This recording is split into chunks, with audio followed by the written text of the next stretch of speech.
Satyabama Institute of Science and Technology, Chennai and Sriperumbudur. Tiruchendur Subramaniya சுவாமி கோவிலுக்கு சுவாமி தரிசனம் செய்ய வரும் பக்தர்களுக்கு சிவப்பு கம்பள வரவேற்பு அளிக்கப்பட்டுள்ளது. கூடுதல் தகவல்களை வழங்குகிறார் செய்தியாளர் பவானி. பவானி வணக்கம். எவ்வளவு தூரத்திற்கு இது அமைக்கப்பட்டிருக்கிறது? விவரங்களை பதிவு பண்ணுங்க பவானி. நிச்சயமாக, அதாவது திருச்செந்தூர் சுப்பிரமணிய சுவாமி திருக்கோயிலில் கோடை காலத்தில் பக்தர்களின் வசதிக்காக தற்பொழுது சிவப்பு கம்பளமானது விரிக்கப்பட்டிருக்கிறது. இது மிகுந்த வரவேற்பை பெற்றிருக்கின்றது.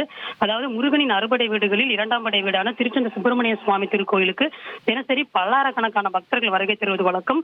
குறிப்பாக திருவிழா காலங்களில் அதிகப்படியான பக்தர்கள் வருகை தருவாங்க. தற்பொழுது கோடை விடுமுறை தொடங்கியுள்ள நிலையில் கோவிலுக்கு வருகை தரும் பக்தர்களுடைய எண்ணிக்கையானது தற்பொழுது அதிகரித்து இருக்கின்றது. கோவிலுக்கு வருகை தரும் பக்தர்கள் பொது தரிசனம், 100 ரூபாய் கட்டண தரிசனம் மற்றும் முதியவர்கள் செல்லும் பாதை வழியாக சென்று கோவிலின் வடபுறம் வள்ளிக்குகை பகுதி வழியாக வெளியே வருகின்றனர். அப்படி வெளியே வரும் பாதையிலிருந்து சுமார் 200 மீட்டர் தூரத்திற்கு மேற்கூரை இல்லாத நிலையானது இருந்தது.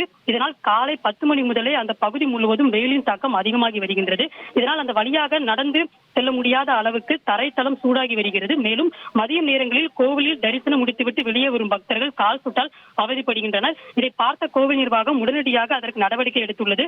கோவிலில் தரிசனம் முடித்துவிட்டு வெளியே வரும் பக்தர்கள் கால் சூட்டை குறைப்பதற்காக அந்த 200 மீட்டர் தூரத்திற்கும் சிவப்பு வண்ண கம்பளம் போன்று விரிக்கப்பட்டிருக்கின்றது. அந்த நேரடி காட்சிகள் நாம் பார்த்துக் கொண்டிருக்கின்றோம். இதனால் பெரியவர்கள் முதல் குழந்தைகள் வரை கால் சூடு இல்லாமல் அந்த சிவப்பு வண்ண கம்பளத்தில் நடந்து சென்று வருகின்றனர். மேலும் வெயில் அதிகமாகும் சமயங்களில் குழாய் மூலம் அந்த கம்பளத்தில் தண்ணீர் பாய்ச்சப்படுகின்றது. இதனால் தொடர்ந்து அந்த கம்பளம் குளுமையாக இருக்கும் என்று கூறப்படுகின்றது.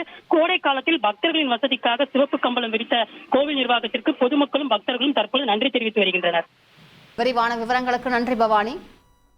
Satyabama Institute of Science and Technology, Chennai and Sriperumbudur.